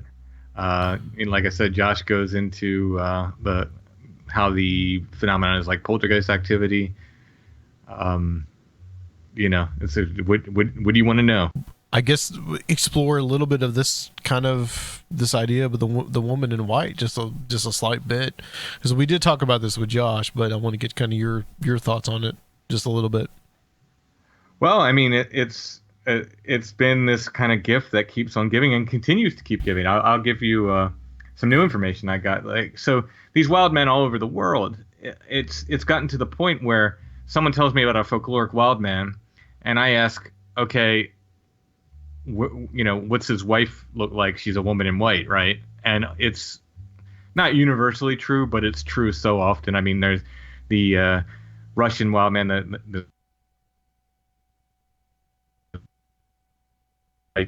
there's you talk about now some of them are white creatures. The Alma, you cut out a little bit there. Sorry. This is the folkloric wild man from Russia, not necessarily the Yeti or the Alma, but they called him. It was a spirit that protected the forest, and I believe it's called the Lishi or the Leishi, and his wife was a woman in white. There's something called the Sansa Bansum, I believe, in Apollonia, and the female was. And he was known to frequent witches, I believe, and he was this big hairy wild man, and his counterpart is a woman in white. In my favorite is Frau Perkta in the Germanic countries. She was a woman in white who had a whole troop of wild men that followed her around, known as the Perkt or the Perkten, and also the souls of dead children, which she had lured away and killed. And they took the form of will-o'-the-wisp lights. So you have this double phenomenon that's seen with Bigfoot, these orbs and this women in white associated with Perkta, along with this group of wild men, the Perkten. But very recently I was emailed by a Franciscan monk from Ireland. And he said, you must check out this bit of folklore called the Apple Tree Man from England. Wow. So I looked up, and sure enough, the Apple Tree Man... he was the oldest, the soul of, he either lived in or was the soul of the oldest tree in the orchard. And he's another Christmas wild man, which is another part of the book, by the way. These wild men are very, very much associated with the Christmas holidays. Okay. But the Apple Tree Man, part of what he did was to keep thieves out of the orchard. And he was aided in this by an old woman who wore white. So it's never ending. So we have England, Germany, and Russia. It's all over the place. I haven't found any from Asia yet, but we'll see. I'm sure I'm absolutely sure they're there at this point in the folklore somewhere. I'll find some kind of folkloric wild man with a woman in white there, because it's just everywhere else. And of course in America we have all these Bigfoot reports, either at the same places that have women in white ghost spirits also, or even modern reports of people seeing women in white spirits of some sort, and then in the same places where Bigfoot, and sometimes even right around the same time. So this is going to be really cool, because not only are you guys exploring the paranormal aspects of Bigfoot, but then you're also exploring this whole spectrum between Bigfoot and the wild men, the new flannel men idea, all this kind of stuff. Right. Yeah, I mean, the flannel man comes into it a little bit. There just isn't room to touch on that too much, because we have so much folklore. I mean, I believe at some point in the book I just said, for some kind of giant undiscovered gorilla, Bigfoot sure acts like a folkloric wild man, because he just, all these folkloric wild men have these similar traits going back in time, and it's even down to the glowing eyes, which is animals just don't have glowing eyes. There's no animal that has glowing eyes, but in folklore there's all kinds of creatures that have glowing eyes, which you've seen these lights and stuff. I've seen something, right? I'm very careful. I didn't see them in a silhouette of a creature. I have talked to someone from Texas who saw, from talking to him personally and on my podcast, it sounds like we saw the same lights, and he saw them in the silhouette of a creature. I did not. I just saw these lights in the woods, and they were very, very strange. But no silhouette of a creature.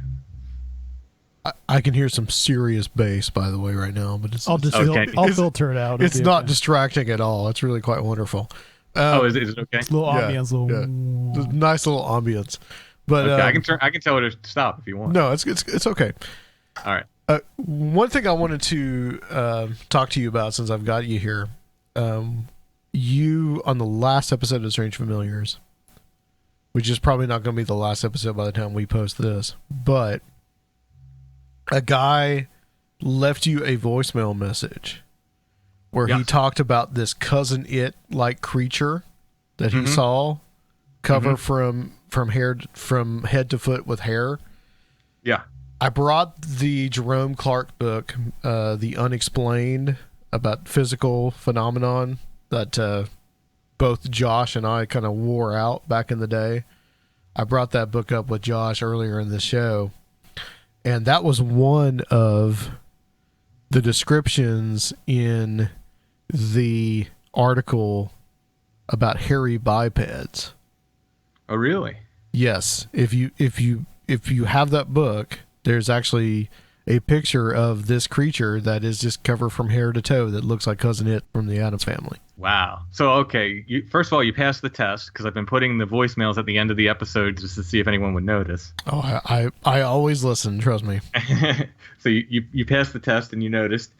He will be coming on the show to tell the story in full. I obviously I called him back and talked to him, and the full story gets even more interesting. It's interesting enough. The voicemail he left was great, but he's going to come on and tell the full story and talk to me. I just kind of left that there as a teaser, and I'm trying to get people to listen to the whole thing, obviously, because what's he going to put at the end?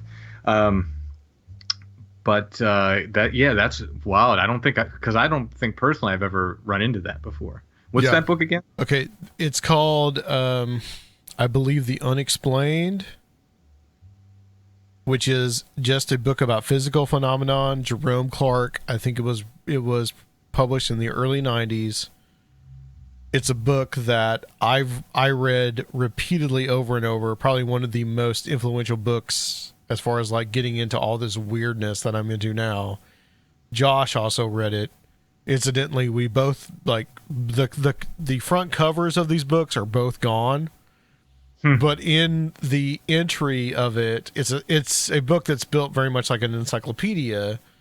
And in the entry of it, hairy bipeds, which is where Jerome Clark actually says that the further east you get, as you delve into the Bigfoot and Sasquatch lore, you delve into the Goblin universe.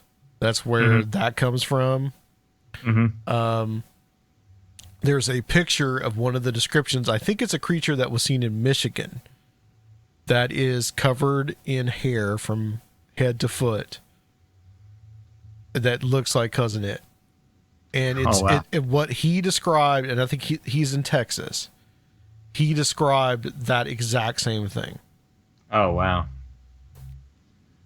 Yeah, when I talked to him, he was still, genuinely freaked out because he doesn't even know what name to put on it, Right. Because he didn't see a head or anything. He didn't know what it was.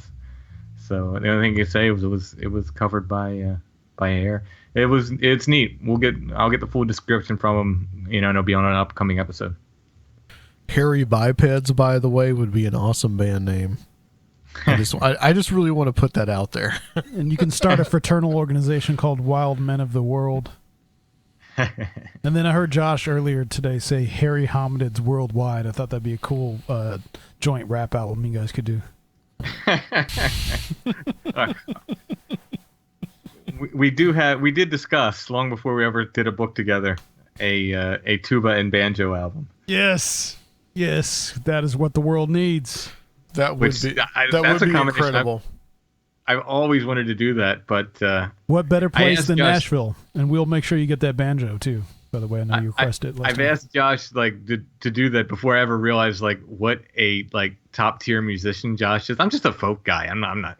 I am what I am. I'm the best at being me, and that's about it. That's the best I'll ever get. And I realized after I asked him, I was like, oh man, Josh is like super good. He's like a super top tier musician. I didn't realize that. So it would be an interesting combination. We're gonna make it happen. I think that's gonna be a goal for the conference. Yeah, we'll see. Because we have a lot of time at the end of the night that we're gonna at least be able to contribute like about 3 to 4 hours. That's just music at the end of the night. So I haven't had a playable banjo in months because I have real skin heads on my banjos and they both ripped over the winter. And I have not been able to play banjo in months. My one's at a repair shop. A Strange Familiars listener very generously donated some money so I could get it repaired, which is awesome. But it's the only guy that puts real skin heads on banjos in the area is backed up for ages. He's a good luthier, but I'm just waiting. He's had my banjo for months and months and months. Well, so, I reckon we could find a banjo here in Nashville. I'll need some time to practice. Like I said, I haven't even touched a banjo in quite a while. But hopefully I'll have one back before then. Hopefully I can get one and have something to practice on here. Do you need a real skin? Is that imperative? No. Okay. No. My preference is open back. Okay. Number one. not a Pete Seeger, not the extra long neck, the regular open back, and then beyond that, I really prefer nylon strings. If you want me to get wild and really go crazy with the claw hammer, I kind of need nylon strings. Okay. Because the steel strings will just chip my nails right to pieces. But otherwise, I can finger pick steel strings. Well, Tim, when we met up there in Pennsylvania, and we were talking about a lot of punk rock bands, I think we talked about the Bad Brains and a few others. Hey. How did a punk rock guy get into like all this like folk stuff? How did this start for you? I've never asked you this before, so. So I used to do zines. I guess zines were like the podcast of the '80s, maybe. I don't know. And I was really into like the most extreme music I could find, which went from like extreme like hardcore and then into grindcore, and then like the extreme noise stuff started coming out. And I swear at some point in my 20s, my ears gave out. It was like they were done.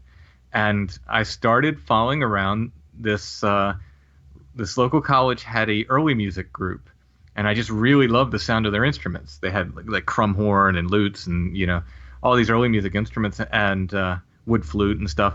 And I would just follow them around and go to like every single show there. It's not just because I loved it. I didn't know anything about the music. I just liked the sound of it. I liked the sound of those instruments. So not knowing where to buy a lute or to, ever. I think I tried to play recorder, but it just never clicked for me. I guess an acoustic guitar is the closest I'm going to get. So I started picking up an acoustic guitar, and I kind of found folk music at the same time as trying to find music that kind of sounded like that. I mean, there was Dead Can Dance back in the day, and like now when I listen to them, I just realize like I thought they were very medieval back then, but now when I listen to them, I'm like, oh man, it's all keyboards. Right. It's like keyboards and loops and stuff. But at the time, they sounded very kind of medievally to me, and that was kind of part of the sound I wanted. And I just knew, this other folk music started popping up, and the other weird thing that was happening is these experimental bands from the UK. Yeah. Like Current 93, Post-Industrial, Death in June, yeah. Yeah, they all started picking up acoustic guitars. Totally. And there must have been something in the air because over on this side, the Swans did too. So the Swans started playing acoustically. They did some beautiful acoustic work. And so that stuff was kind of influencing me. At the same time, I think my older brother gave me a Leonard Cohen album, and I immediately just fell in love with Leonard Cohen and started finding stuff like Pentangle and finally ran into this band. It was there was a record store that had like mostly prog rock. And I was in there and I was just looking, they had this like little folk section and they had all this weird stuff from the 60s. And there was this album called The Hangman's Beautiful Daughter by a band called The Incredible String Band. And I was like, that's coming home with me. Had a bunch of like people dressed real weird on the cover. They're all like hippied out and stuff. And I was like, just the name of it alone. So I bought it and I remember I played it and I was like, I don't know about this. And then I put it away. And then about a month later, I got it back out and played it again. And I was like, what didn't I hear the first time? Because this is amazing. And just fell in love with this kind of 60s folk revival stuff at that point. And from there, I was trying to teach myself guitar. I always wanted to be in punk bands. And they always said, like the whole punk thing in the 80s was like, DIY, man. Just pick up an instrument and do it. 3 chords and the truth. That's all fine and good. But it's more than that. It's pick up an instrument, plug it in, find an amp, be able to afford an electric guitar and an amp, find people to play with, find a place where you can practice that, at full volume. There's a lot more to it than just pick up a guitar and do it, except with an acoustic guitar. With an acoustic guitar, I could pick it up and Steve do Jones it. from the Sex Pistols just, stole everything because he was a gangster, so. Yeah. The Sex Pistols were a boy band. Yeah, totally. Yeah. But in any case, it was just like, this is the way I can learn to make music that I don't need to buy an amp. I don't need to buy this and that. And, I had read somewhere that John Renbourn, the style of guitar he played, he's a guitarist from Pentangle, was finger style. I didn't know what that was. He must use his fingers. So I taught myself this weird little finger style of my own making that I pretty much still use today. It's my own kind of thing.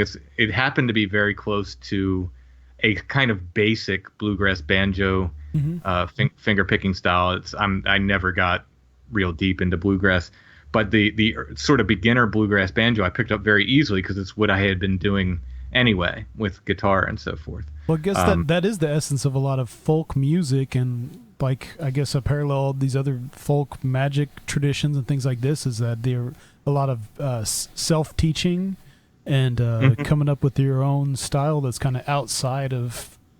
Oh yeah, I mean the Scruggs picking, which is what bluegrass picking is. That Scruggs came up with that. Like he did it. He came up with that.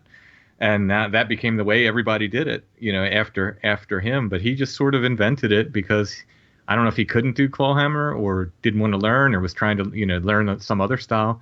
But, he just came up with this kind of 3-finger picking style with these changing rolls. And, it certainly worked. But that's not the most traditional way to play banjo. I did learn a very traditional banjo in a very style, in a very traditional way. I found somebody who played that way and sat at his knee and watched him play. I say he showed me how to play because he really, I love the guy to death, but he didn't like hold my hand and teach me. He never slowed down once when he would show me banjo. I just saw what he did and, tried to do it, and eventually kind of got my own version of clawhammer banjo. But I did, I feel like I learned it in a very kind of traditional way from person to person. And that's why I rebel against this neo-folk tag. I feel like I really earned the right to be called folk music. Just call me folk music. I don't want to be neo anything. That's cool. Hey man, and I don't know about the other guys, but we really might want to do the Country Music Hall of Fame with you. I think you get a lot out of that. They've got a whole lot of roots music stuff. Yeah, absolutely. Yeah, I'm open to it. Yeah, well, you'll be here, so I like me some Doc Boggs and the Carter family, and yeah, you'll get to see all the actual guitars. I get all the Fender prototypes, a lot of history. It's really cool, and you can even get into the archives if you need to. So it should be pretty rad, man. So that's cool. Timothy Renner, where are you going to be on October 19th? Recouping after my first flight since before 9/11. It's not too bad. In Nashville, Tennessee, at the Strange Realities Conference. Yes. We are really looking forward to having you here. It's going to be I'm looking forward to do it. I am going to man up and take this flight. Yes, man. Absolutely. You were not going to regret it. It is going to be really fun. You're going to enjoy Nashville. We'll get you that banjo. We are definitely a mecca here in this city. So you're going to enjoy it. And so Tim, thank you for coming on. Oh, thanks for having me back. Don't keep me waiting so long. You have to, have me back on. Yeah. So, you are going to be here with us on October 19th, 2019 at the Strange Realities Conference. And where can everyone find you? StrangeFamiliars.com is the easiest place. And my books are all on Amazon. Just look up Timothy Renner. Got 4 books out now and more coming soon with Josh. Absolutely. That book is going to be a game changer. All right, guys, that is it. We want to thank you, Tim, and Tim Binnall and Joshua Cutchin. And we are going to be back to close out this show on Conspirinormal.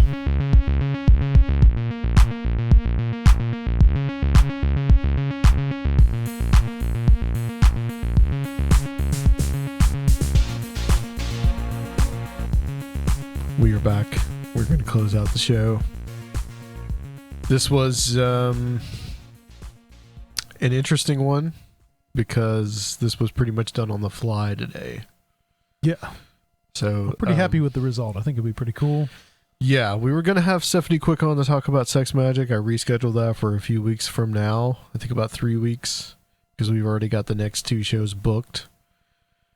But she had some health issues she had to cancel on. So we took the opportunity, I think, to go ahead and do this episode that is just about our conference, and we had 3 of the main guys that are going to be speaking there. And we've actually got 4 more speakers, and that's Guy Malone, Joe DeMari, Mark Anthony Wyatt, and Zach Hunt. And my hope is to have at least 3 or maybe all 4 of those guys on at some time. We're going to do another episode like this. We'll do a part 2. Yeah, to further advertise this conference that we're doing. And guys, I do have an announcement about the conference. By the time that this episode is out, this will already be on the event page and will already be up on the website. But we do have a hotel that we are going to push people towards, and I got a special rate. I did all that today as we're recording this on the September 3rd. This is going to be the Country Inn and Suites, Nashville Airport East. It's about 1 exit up from the actual Nashville Airport. The address is 3423 Percy Priest Drive, Nashville, Tennessee 37214. And guys, for the nights through October 19th, which is the day of the conference, all the way to departing on that Monday. So if you guys want to stay an extra day, there is a $125 fee to get into for the hotel. $125 a night. Yeah, $125 a night. Pretty good deal for Nashville. Yeah, that's a really good deal, especially Nashville in October, where there's a lot of stuff going on, and it is a little further away from the conference site at SAR Nashville. It's about 10 miles away. It's just past the airport, but it's a really good hotel. It's really nice, and there's a nice little lobby down there, guys, with coffee, and they have breakfast in the morning. So I'm really going to push everybody to try to go there to fill up these rooms. I have a space of about 15 rooms that they have slotted for us for that day, for those couple of days. And you think that's probably just like a $20 Uber ride? I would say so. Not much more. I don't think it would be much more than that. If you want to do Uber, or if you want to drive to the conference, it's not really that far away. Absolutely. And anything inside of really Nashville downtown area, this would be the best place to stay really anyway, I think, because anything closer to downtown Nashville is going to be super expensive unless you get an Airbnb. So really, guys, we're going to push you guys to the Country Inn and Suites at 3423 Percy Priest Drive. We'll have all that on the website as well. Just say when you do book for the room, you're going to need to book, tell them that you are going to attend the Strange Realities Conference, and they will get you that special rate of $125 a night. And that, of course, there is plus tax on top of that as well. So that's not the final total. So that'll be actually on the website, and I'll have posted this up by the time that this actually posts. So is there anything else that we want to say about the conference itself?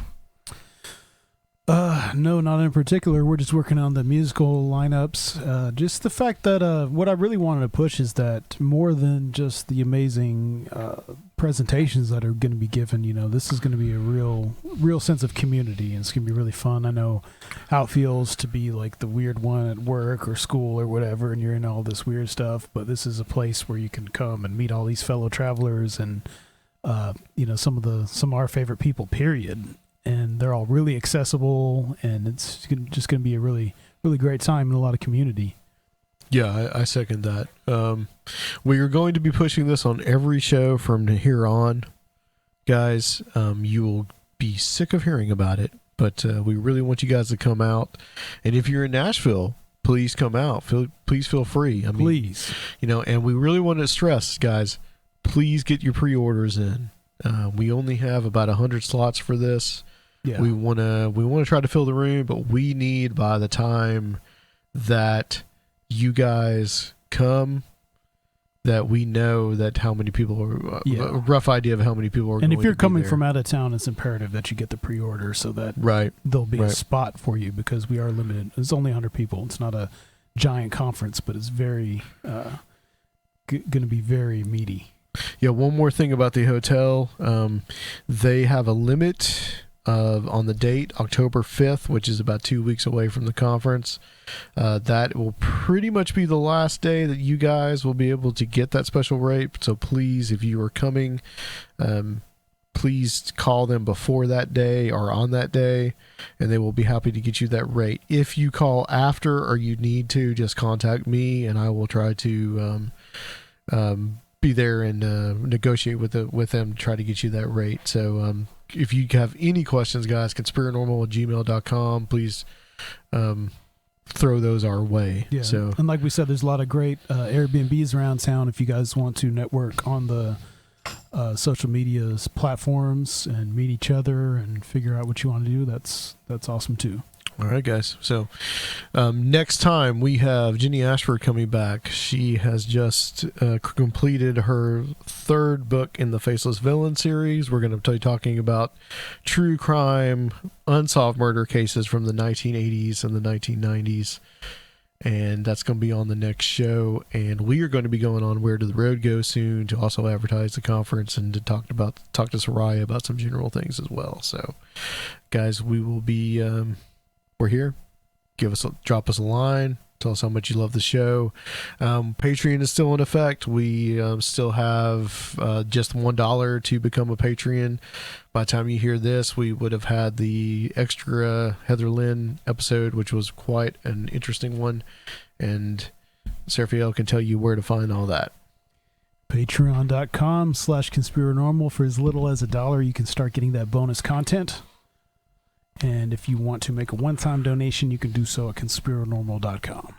And don't forget, guys, you can leave us a 5-star review, an actual review, on iTunes. That will help us get up on the ratings as well. And you guys can also subscribe to our YouTube channel, Conspirinormal Podcast. And follow us on Instagram. And follow us on Instagram, too. Yeah, we have an Instagram also under Conspirinormal Podcast, so follow us on there, too, as well. All right, guys. I think we're going to close out the show. We'll be back next time. We're going to talk about some unsolved murders on Conspirinormal. StrangeRealitiesConference.com.